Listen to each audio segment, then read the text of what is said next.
Association.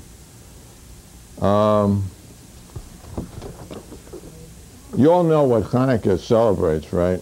In 165 BC, I used to think that it came from the word Chana, which is Hannah in English, and Anna too, which means light, because there's a Feast of Lights.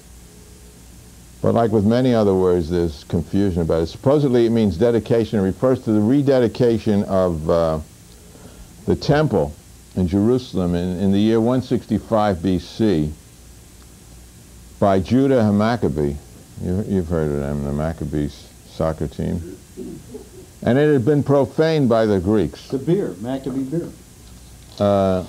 Right. The Greeks came in. It's an area that gets trampled periodically by a lot of different peoples. And I used to, you sort of think that Palestine and Israel, whatever you want to call it, is or at least was a homogeneous place, but that's not true at all. There are always many nationalities living there, not only the Jews. After the Empire of Alexander broke up, the Seleucid Greeks took over Palestine. And they wanted to Hellenize it, make it into a kind of Greek place. They were also called Seleucids, Spartans, Hellenes, Lacedaemonians, and Greeks. And the inhabitants were called different names too in this period. They were called Arabs, Nabateans, Philistines, Idumeans, and other nationalities. Now, how did the Greeks want to change the Jews? Hellenize them? I'm going to tell you. First, how was that? First, they wanted to get rid of circumcision. Uh-oh. Uh-oh.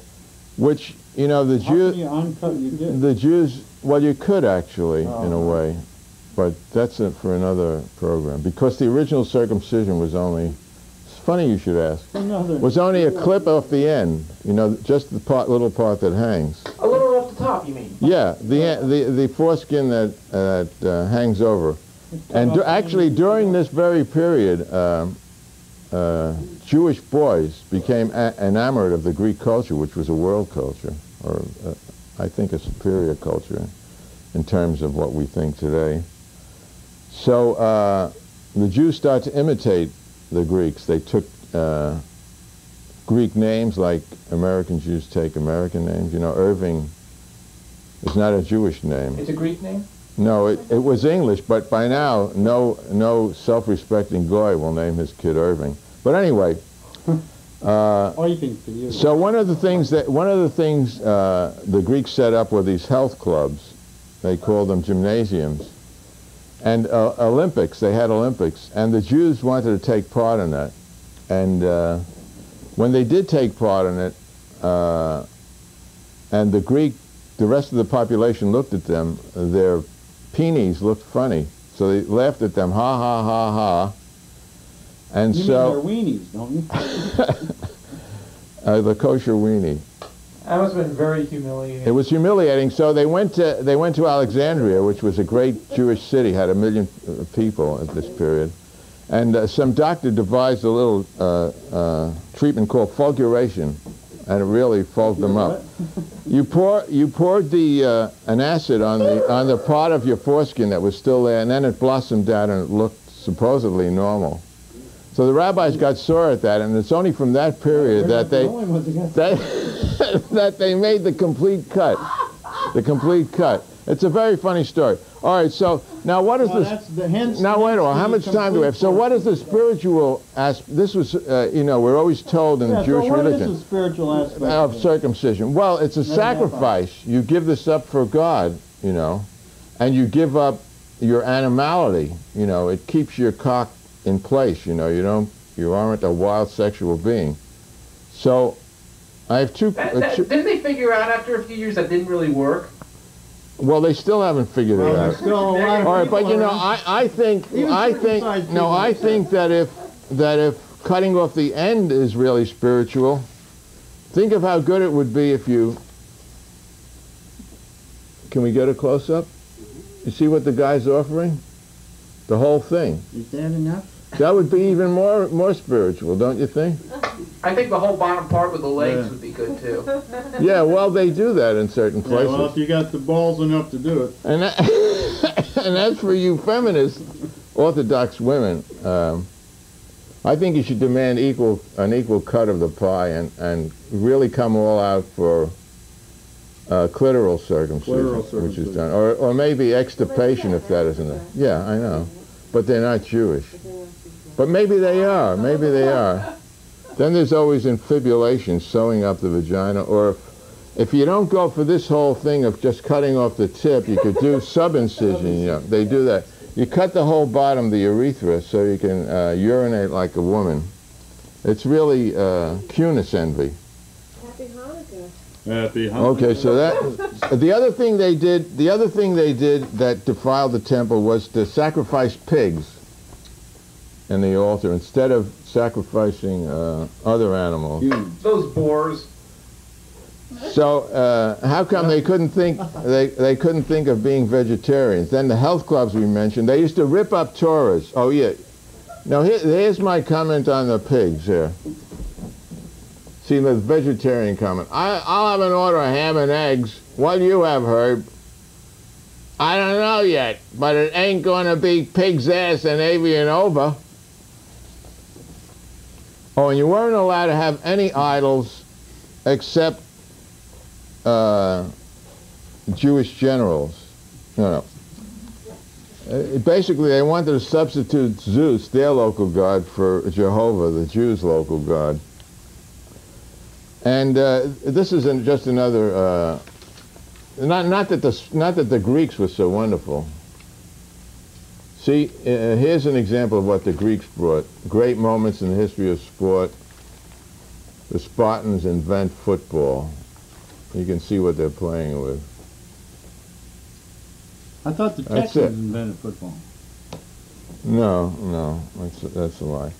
Okay, so much for that. Now, so the Hanukkah celebrates a military victory anyway, and we're trying to get away from that. There is, however, there are heroes in Israel, Oh, yeah, that's some pumpkin. and one of them. No, I can't eat now. All right. One of them is We'll pass out to the Mordecai Vanunu. crew. No, I can't. You know, I heard Ambassador Netanyahu of Israel on the I hear he really is a Yahoo, though.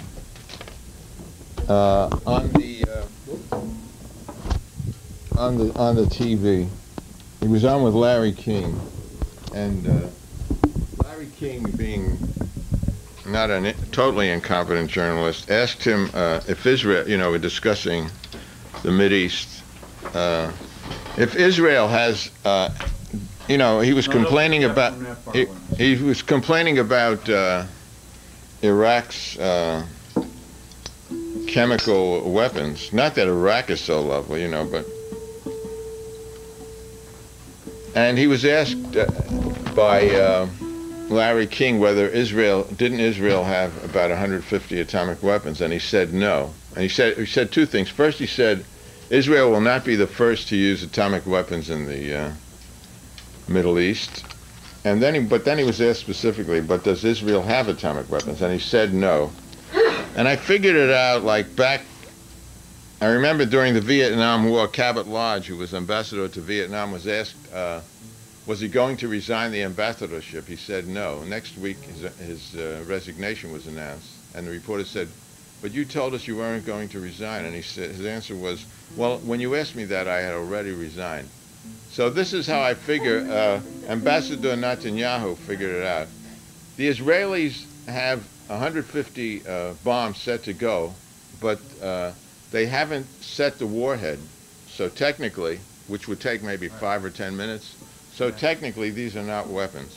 All right, now, one of the ways it was proven, the best way I think, that it was proven that Israel had 100 to 200 atomic weapons was when Mordecai Vanunu, an Israeli nuclear technician who after many years working at the government's secret bomb factory in Dimona, that's the southern desert, he took a course in philosophy, ethics at Be'er Sheva university. He quit his job, and then he'd taken some photographs before he quit.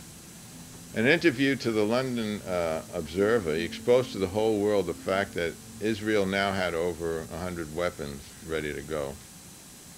He was in London at the time, and he was seduced. This is an incredibly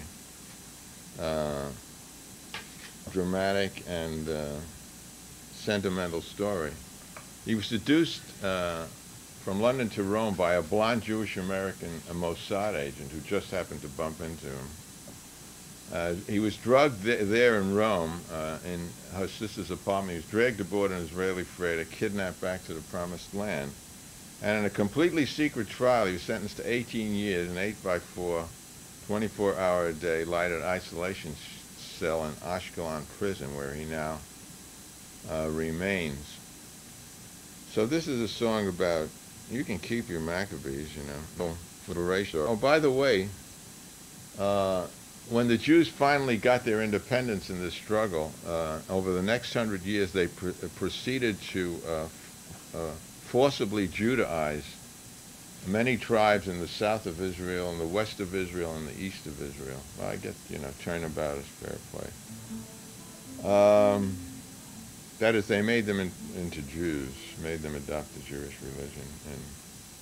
And I don't know quite how they did it, but I doubt if it was all done in a very literary manner. They were wars with those tribes.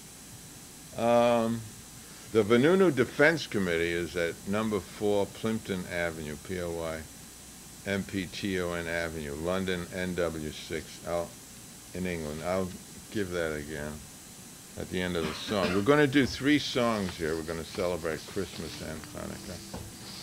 And let's see, I have to explain some. This is the Ballad of Mordecai Vanunu, and Dimona was the town where they called it a textile factory. Just the cedars are what the temple was, the wood in the temple. You all know what the temple is. Halevi's eagle. Mossad is the organization that taught the CIA how to work. Halevi's eagle, Yehuda Halevi was a early Spanish Zionist, a fine poet. And the eagle is what he imagined he would fly back from Spain on in the 12th century. He never got there. He died on the way. Adolf Eichmann, you all know him. He's the German George Bush. No. Who would be an American comparable to him? Who ran the Teddy Roosevelt? Yeah, well, Americans aren't as orderly as the Germans. That's true. Rachmanis means pity.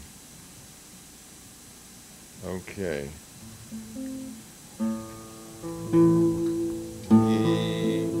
He worked 10 years, Dimona's desert, to bring the desert to the land, to make the cedars burn to ashes, to let the temple sink to sand. He thought about stones in the Bible. He told about bombs in the rock. Mossad caged him in Halevi's eagle, and then they threw away the lock. He dreamed about Adolf Eichmann. He who obeys is like the rest, who saves one life, oh Jew or Arab, who saves one soul, dwells with the blessed. They called him mad, they called him venal, they called him traitor, apostate, but all he did was call Rachmanis. All he did defy the state.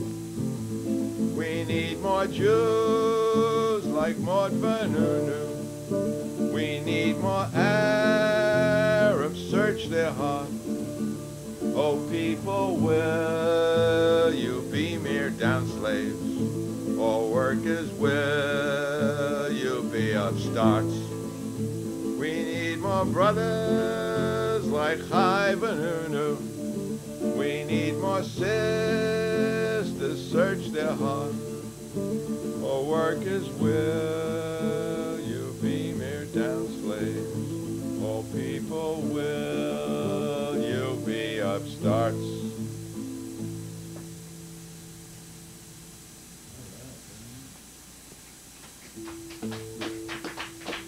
We're thinking about you, Mort.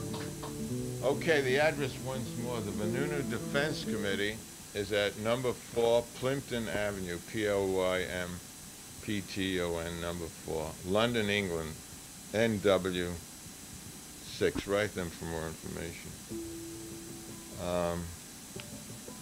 This next is a sing-along. Stephen's going to do the honors. We're going to honor Christmas, too. Yeah, no, here. If you could hold this up. And